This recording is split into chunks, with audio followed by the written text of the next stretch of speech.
to the My Messy Grief podcast. I'm Cindy Schuffelbarger, a bereaved mom and the founder of P23 Retreat, where we create space for parents to grieve. In each episode, I'll chat with a guest to learn about outlets for our grief in everyday life. By processing grief in healthy ways, we can learn to find joy again while still honoring and remembering our beloved. I'm so glad you're here, and I invite you to be fully present and just rest as you listen. You might laugh, you might cry, you might be inspired. Whatever emerges, you have permission to be curious, to learn, and to explore. So let's get started with today's. Welcome, everyone, to the My Messy Grief podcast. I am so excited to be here today. I am Cindy Schuffelbarger, and I have joining me today Erin Whalen. And she is the founder of Compassionate Coaching, a company dedicated to restoring dignity to those affected by grief, either personally or professionally, by creating spaces where they feel truly seen and heard. She and her team of actors and musicians offer Grief Improv Theater experiences. Using the art form of playback theater, they hear people's stories and reflect them back spontaneously with music, movement, and drama. Erin's work is deeply personal, as you'll hear, inspired by her own journey with grief following the death of her sister, Gina, in 2016, and her lifelong relationship with anticipatory grief. So thank you for being here today, Erin. We welcome you. Thank you so much, Cindy. I'm so happy to talk to you today. And I'm this whole concept of improv theater and grief was new to me. So I'm super excited to dig in. I've listened to a few podcasts you've been on and some of the YouTube video about what you do. So I thought I would just start a little bit with engaging you in your story. You are no stranger to grief. Can you share a little bit about your sister and how your life has been impacted by hers? Sure. So my sister Gina is my older sister. I'm the youngest of four, and Gina had really severe cerebral palsy. And so I was born into a family where I was faced every day in my everyday life with disability and illness and witnessing caretaking. And it was a lot, but it was also all I ever knew. So I was able to kind of put the pieces together in my brain that even though my sister Gina is older than me, she is, suffering so much and has this debilitating illness that I'm going to live longer than her, right? Like I was able to kind of make sense of it that way. Didn't have the language for it, didn't know until a couple of years after she died that what I was experiencing for 40 years was anticipatory grief. She died 2 weeks after I turned 40. Wow. She was 45. And so that is a life, literally a lifetime, 4 decades worth of living, knowing that, okay, she's going to die and we don't know when. And her illness was really severe.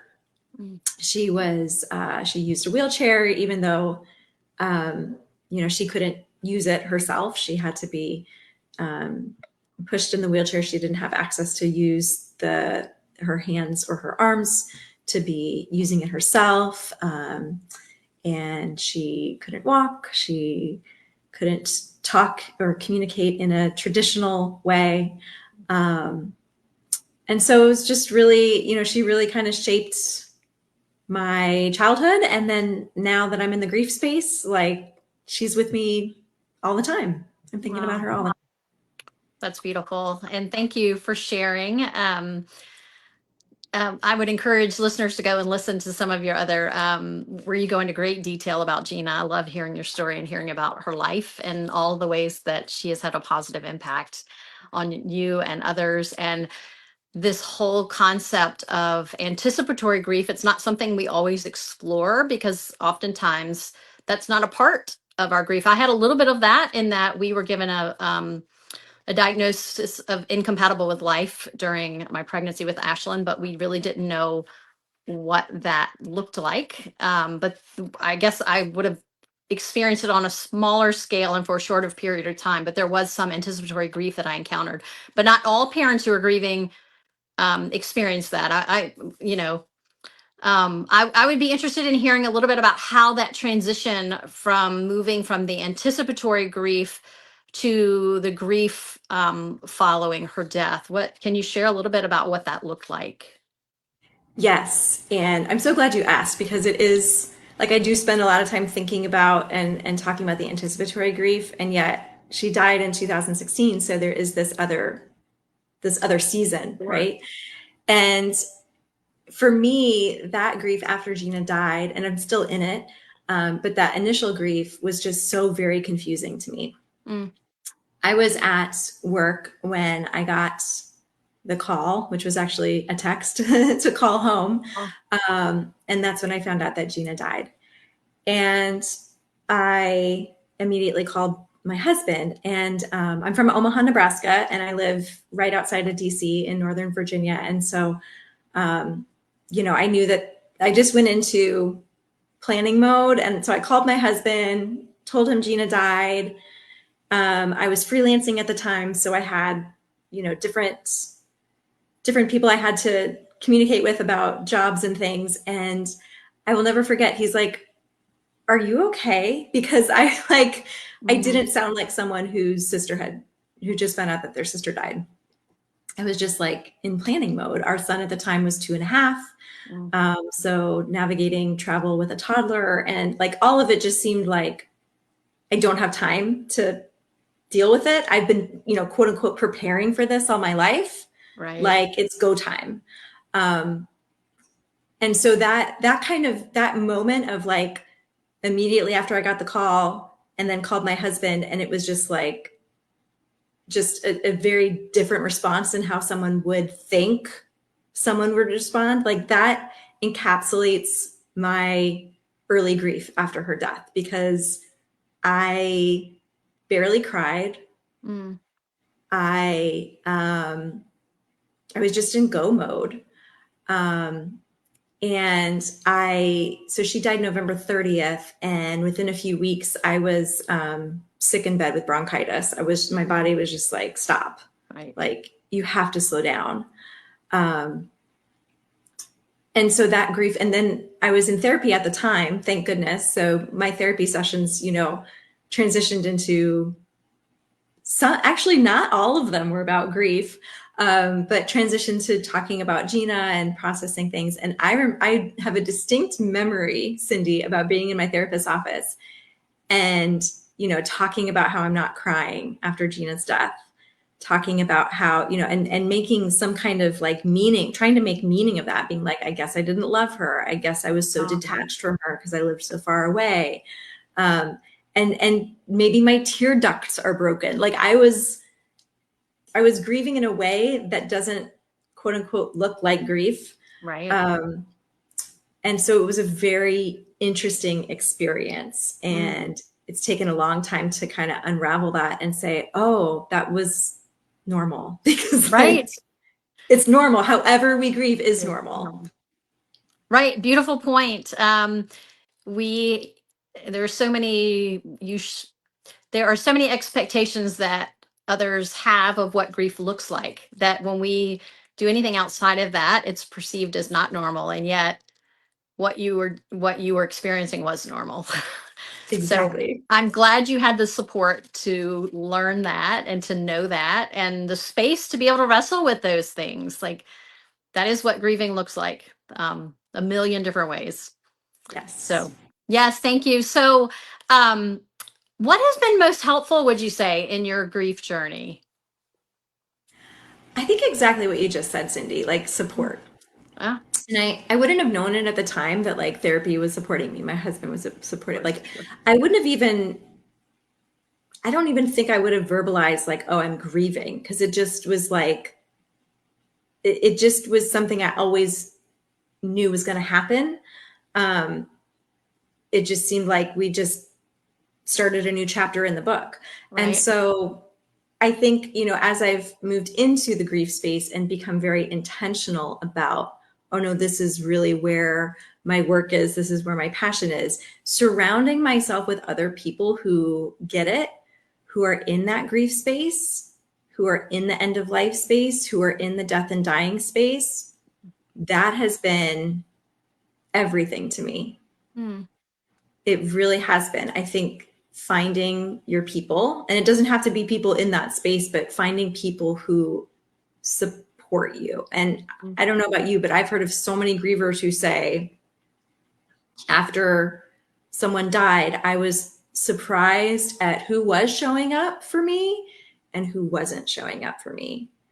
And so sometimes we're surprised by, you know, some people we think are really going to be there for us might not be. And so you have to find the people who are there for you, who are there with you in it, like in the yuck, and in the messy grief, Right. right? I think just finding people is the most important thing, the most helpful thing I've found. Um, Yeah, that really resonates with me. You're surprised. You're right. It's often surprising who shows up in what capacity. And I have found that over time, I'm 19 years out. I know your grief has spanned your whole lifetime. It's just shifted and looked differently, but I'm 19 years out, and I have found that what feels like support changes over time. And, you know, in those early stages, I didn't want to have anything to do with the grieving community, interestingly enough. I had my own private grief therapist, and I was working through that process, but I didn't love the idea of being in a support group. I didn't want to necessarily talk to other moms who had lost children, because somehow in that sharing space, I still felt lonely and misunderstood, because everyone's experience is so unique. And so, but now I love being in that space. Like, I needed to work through some things first, I think. And so my point is, support is unique to each person, but also could change from season to Yes. season. Oh, I So love that. I love that. That is so true. That is absolutely accurate. It reminds me of so when Gina first died, it was the fall of 2016. So the first time that we hit her birthday after she had died, it was July of 2017. And I was like, I'm going to do something big, and I ran a 5K, which is hilarious because it's the only time I've ever run a 5K. Like, I'm not like, it's not a thing I do. that's right. And and because, you know, and it was important to me because, like, Gina could never walk. You know, I wanted to do something to remember her and have it be meaningful. And you know, I tried to do something that, and I don't regret that decision. Sure. And yet, like, now, several years out, like, the way I remember her on her death day and her birthday is very different. Like, Sure. now it consists of eating ice cream sandwiches because that was one of the foods that she could enjoy and loved dearly. And so I think, you know, yes, like, as we move through life as grievers, how support looks, that changes. How we honor our loved ones, that changes. Like, it's just a journey. It's just like this path that you don't know what's around the corner. And you're going to be surprised by what's around the corner. Right. It's so true. So, so tell us then a little bit about your Grief Improv Theater. I bet you've had some surprises along the way with that as well, but I'd love to hear about it. Yeah, sure. So Grief Improv Theater, it is the name that I use for the work that we do, which is an art form called playback theater. Okay. So playback theater is done all over the world. It turns 50 this year in 2025. It was started by a man named Jonathan Fox, who was a psychodramatist, and his wife, Jo Salas. She is a musician. So they created this art form with psychodrama kind of like part of the gist of it, and music as part of the gist of it. And how it works, how playback works, is we hear people's stories. There's someone on my team who guides the process of asking a group of people, you know, to share a story. And it's based on a theme. It can be anything. Even though our work is specifically about grief, we don't necessarily start out and say, like, who wants to share a story about grief? Like, it's doesn't always work like that. But say, for instance, we worked with a team a hospice team, and our questions for them were, how do you find joy? And so the facilitator will guide someone in a question in their story, telling them their story and asking follow-up questions. And everyone else there is witnessing and listening to the storytelling, which is just so beautiful in and of itself, right? Sure. Like if we just listened to story, I think that's why podcasts are so popular. People are craving storytelling. And that's beautiful in and of itself. But then after the story has been told, my team, the actors and the musicians, we immediately reflect that story back with music spontaneously. Could be a song from the musician's repertoire, or it could be something that they make up on the spot, almost like the soundtrack of that person's story. Wow. The actors reflect it back. They become the characters. They bring the story to life. And it's just so beautiful. It's cathartic. It's powerful. It's unique. And I absolutely love doing it. It sounds like it requires a special gift, because the thought of hearing a story and then immediately acting it back out sounds terrifying to me. Beautiful to watch, but if that responsibility fell on my shoulders, I would be a wreck. But yeah, it sounds beautiful. And can you tell us where to see an example of this? I know you sent me to go look, and it was helpful to actually see it in action. Can you share that? Yeah, sure. So on my YouTube channel, you can see I have a playlist called Grief Improv Theater, and you can find that. I don't know if you have show notes or whatever. We can put that clip in Perfect. Okay. in the show notes. Yeah, and I have to just say too, Cindy, like, yeah, it terrifies me too. Like it's hard, but it's an ensemble, so you're not there alone. Okay. Like the people who are on the quote unquote stage together, we are incredibly supportive of each other. So no one has to tell a story alone. It's a group effort. It's an ensemble. The same way we hold the stories, like everyone in the room, whether you share a story or just listening, you're there for it. You're present. Like we do that for each other. It's a collective retelling, reflection of the story. Wow, there's something therapeutic just in being present. Like Yeah. your mind can't be wandering or thinking about anything else. Like you're in that moment, and there's something of a release or a relief I have found in my grief when I can just show up fully present. You nailed it. I think that's the key to grief, isn't it? Is like presence, because sometimes we're scared of the yucky feelings. Sometimes we're attaching, like I attached meaning to it. Like, what does this mean that I'm not crying? Like, and then there's the shame and the guilt, but like just being present for it. I think that's the key to grief, because it's something if you run away from it, it's going to catch up with you, just like it did with my bronchitis. Like, right. And it comes out. It comes out. Yeah. And we might not like how that looks either. So I'm a let's just deal with this, but not in a fix it sort of way, but a let's feel it and let's experience it, because otherwise it leaks out in our bodies, physically, emotionally, wherever. Absolutely. I agree 100%. So yeah, I love this work that you're doing. Can you share a story about maybe somebody who's been helped by the Grief Improv Theater? Sure. So I was thinking about this. I was like, which story do I want to tell? So you can share two if you want. You have time for more than one.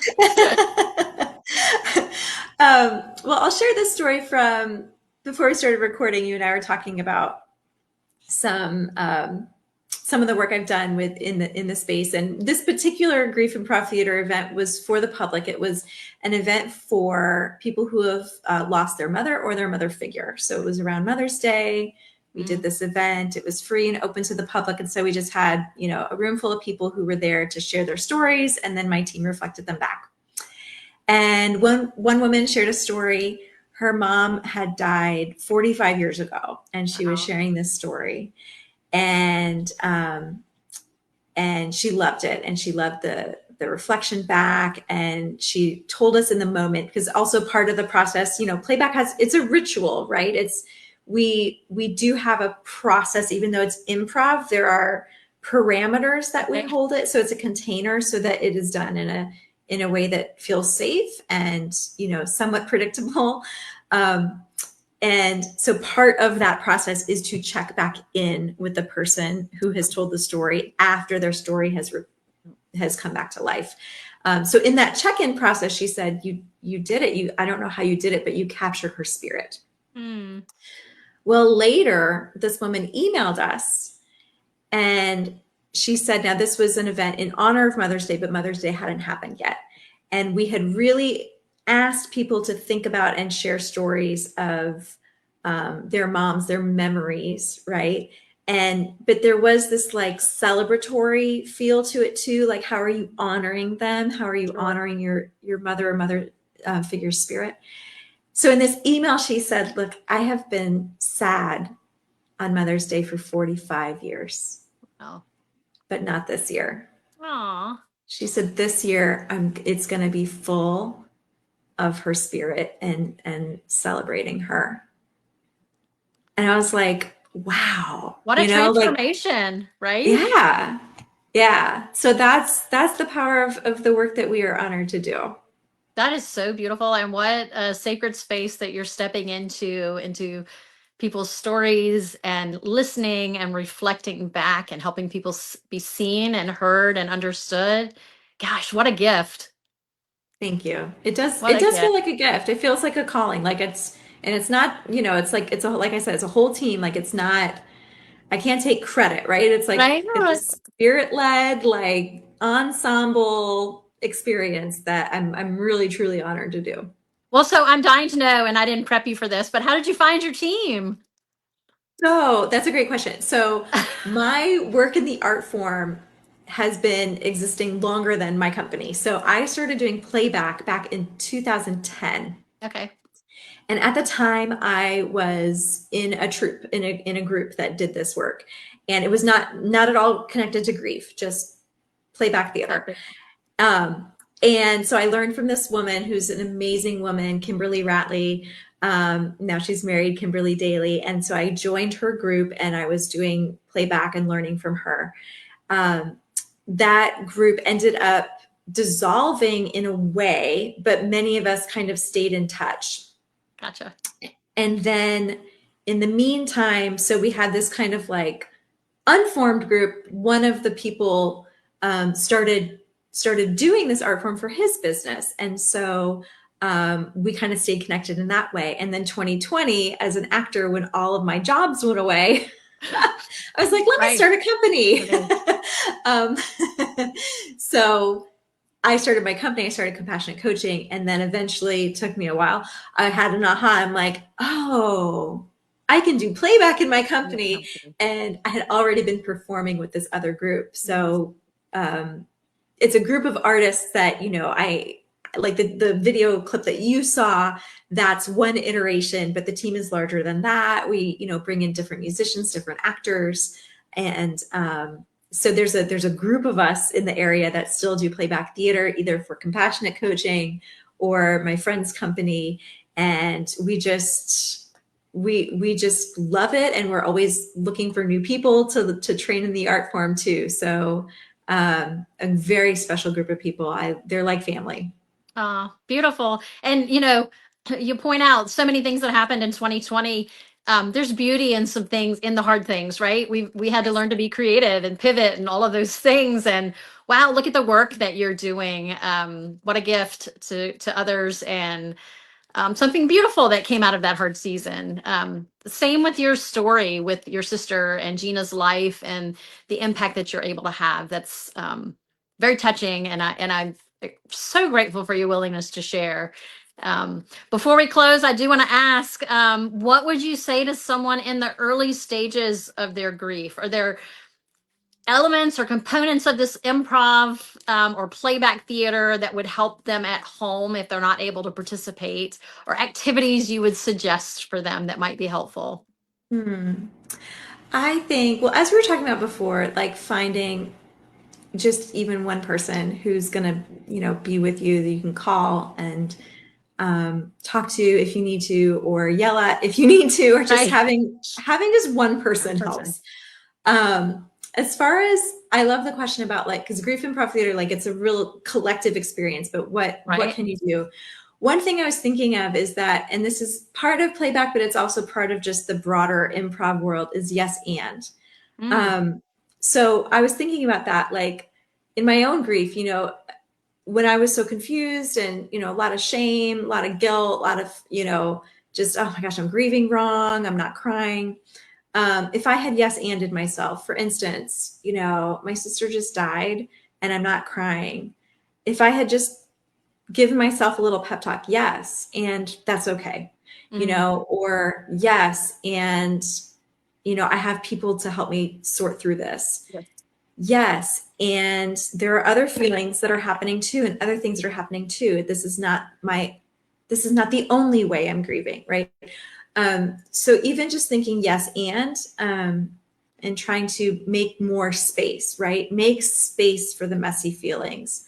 Make space for the seemingly conflicting things. I loved her and I'm not crying, right? Both can be true. Oh my gosh, grief is so much about conflict, right? Yeah. Like this concept, like I remember the doctor coming in, Ashlyn had died, and she's like, "Are you ready to go home?" I said no. She said, "Do you want to stay here another day?" Because I was still in the hospital, and I said no. And so she discharged me. Like we weren't going to resolve. There's so many conflicting things that we will never resolve, and yet both of those things can coexist. And I love this idea of yes and. Yeah. Yes, and it kind of removes some of the pressure. Yeah, because you can just take it all in, like you said, like we said earlier, like it's all normal, like, right? All of it. It's messy. So yeah.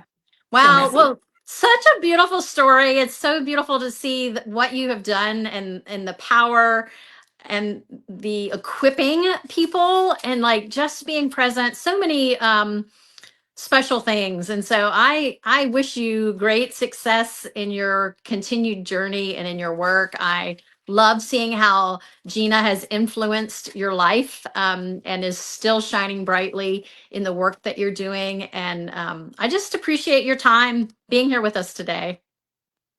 I appreciate you so much, Cindy. Thank you. And thank you for sharing more about Ashlyn too. I love hearing more about her and your own journey. So thank you. Yeah. It was an honor to And be with you. I'll be sure to get some contact stuff in our show notes, and I will talk to you soon. Thanks. All right. Thanks for joining us. Thanks for joining us for this episode of My Messy Grief. Grief is a reminder of our love for someone. Grieving is hard work and is meant to be felt, not fixed. If you know a parent grieving the loss of a child, send them our way at p23retreat.org. Likewise, if you want to help to support our ministry, drop by our website to give the gift of hope to a grieving parent. May today be filled with moments of light, even in the darkness and messiness of grief.